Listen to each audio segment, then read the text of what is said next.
स्वागत है आपका खोजी खजाना टाइम्स न्यूज में। आइए देखते हैं खबरें विस्तार से।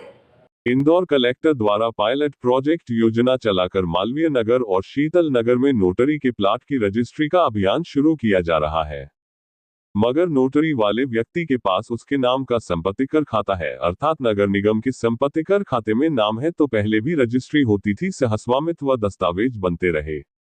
मध्य प्रदेश कांग्रेस कमेटी प्रवक्ता व अधिवक्ता प्रमोद द्विवेदी ने पायलट प्रोजेक्ट योजना को लेकर सवाल उठाया है कि सन 2001 से यह सहस्वामित्व दस्तावेज चलन में है। संपत्ति कर में नाम अगर पुराने मालिक का है, पुराने मालिक ने नोटरी की है, तो क्या कलेक्टर नगर निगम आयुक्त को नामांतरण करने का आदेश देंगे? सहस्वामित्व दस्तावेज पर नगर निगम हजारों लोगों के नाम समायोजन नहीं कर रही। क्या कलेक्टर आयुक्त नगर निगम से पूछेंगे कि ऐसा क्यों कर रही नगर निगम? द्विवेदी ने सवाल उठाया कि मालवीय नगर सन 1980 के पहले की है तो शीतल नगर 1990 के आसपास बसी कॉलोनी है। डॉक्टर मोहन यादव ने अवैध कॉलोनियों के नियमितीकरण के नए नियम बनाने की बात कही है। नगरीय प्रशासन मंत्री कैलाश विजयवर्गीय ने भी दोहराया है तो शिवराज सिंह चौहान समय की वैध कॉलोनियां भी अधर में है। मालवीय नगर और शीतल नगर ने विकास शुल्क जमा नहीं किया है, संपत्ति कर खाते पुराने नाम पर ही है। कलेक्टर बताए कैसे होगी रजिस्ट्री? क्या गजट नोटिफिकेशन जारी किया गया है कि नोटरी विधि मान्य है? नोटरी पब्लिक सत्यापन दस्तावेज है। उच्च न्यायालय आदेश तथा उच्चतम न्यायालय आदेश पढ़ना पड़ेगी। क्या मालवीय नगर सीलिंग मुक्त हो चुकी है? सवाल ये भी है। इंदौर के कलेक्टर के द्वारा पायलट प्रोजेक्ट चालू किया गया, जिसमें मालवीय नगर और शीतल नगर दो कॉलोनियों को लिया है। प्रेस विज्ञप्ति मैंने भी पढ़ी तो उसमें ये बताया गया है कि इन कॉलोनियों को वैध किया गया है। डॉक्टर मोहन यादव जो मुख्यमंत्री हैं, कुछ दिन पहले उनका बयान पढ़ा था कि अवैध कॉलोनियों को वैध करने का जो नियम था उसे सरकार बदल करके पुनः नए सिरे से अवैध कॉलोनियों को वैध करेगी। मतलब वैध और अवैध अभी बीच में।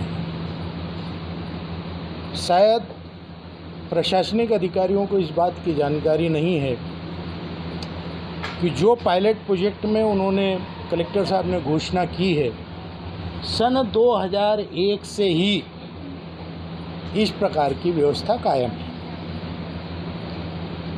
ऐसे दस्तावेज जो संपत्ति कर के खाते में मूल स्वामी के नाम पर है, वो अपनी पत्नी को, अपनी बेटी को सन 2001 से ही अपने साथ अपनी पूरी प्रॉपर्टी में बराबर का हिस्सेदार बना सकता है। कमलनाथ जी की सरकार आई, उन्होंने स्टाम्प ड्यूटी बदल दी।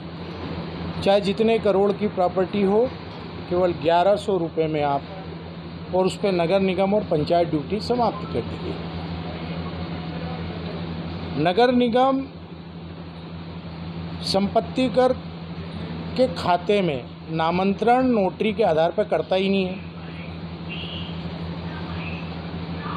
नगर निगम अपने विधान के अनुसार जिस संपत्ति कर खाते में किसी व्यक्ति का नाम चढ़ाएगा तो उसके नामांतरण को वैधानिक अधिकारी भी प्राप्त नहीं है, न्यायालय कहता है।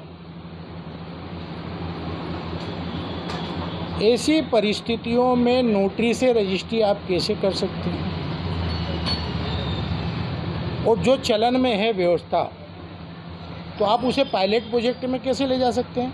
2001 में ये व्यवस्था 10,000 से अधिक नामांतरण पेंडिंग पड़े हुए नगर निगम में इस प्रकार के दस्तावेजों से। नगर निगम के नामांतरण से कोई वैधानिक अधिकार प्राप्त नहीं होता। नोटरी केवल सत्यापन है, किसी दस्तावेज का सत्यापन है, वो वैधानिक दस्तावेज है ही नहीं। इंदौर में 1000 से अधिक अवैध कॉलोनियाँ हैं, जिसमें 400 कॉलोनियाँ सीलिंग की ज़मीन पर बसी हैं। मालवीय नगर खुद सीलिंग की ज़मीन पर बसा हुआ।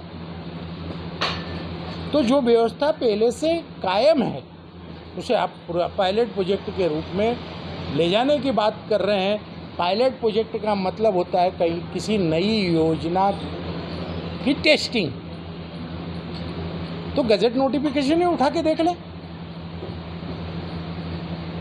आज ही रजिस्ट्रार से संपर्क कर लें। किस प्रकार का कौतुक चल रहा है? वास्तव में होना ये चाहिए था कि नगर निगम के अधिकारियों को बुलाया जाता, नगर पालिक निगम 1956 के विधान बताए जाते, मौके पर जो व्यक्ति काबिज है उसके दस्तावेज लिए जाते, संपत्ति खर्च कर के खाते अप टू डेट किए जाते, उसमें मूल स्वामी जो वहाँ पर मौजूद है साक्ष्य ग्रहण करके उसका नाम संपत्ति कर खाते में कर दिया जाता। उसके पश्चात दस्तावेज स्वाभाविक रूप से बन जाते। कुल मिलाकर सरकार और अधिकारी जनता का ध्यान भटकाने का कौतुक करते हैं।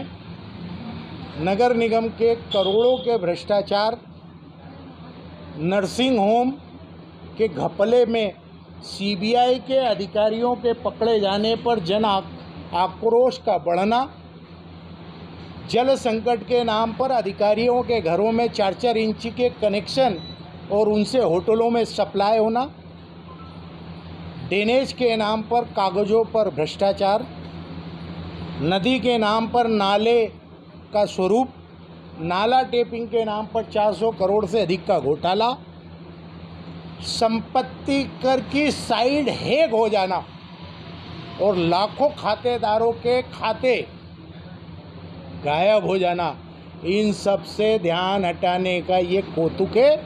पायलट प्रोजेक्ट के नाम पर जो पहले से व्यवस्था है उस व्यवस्था को आप पायलट प्रोजेक्ट का नाम दे रहे हैं।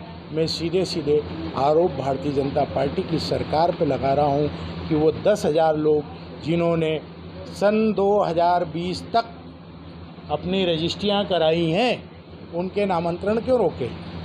कलेक्टर साहब नगर निगम आयुक्त से सवाल करें।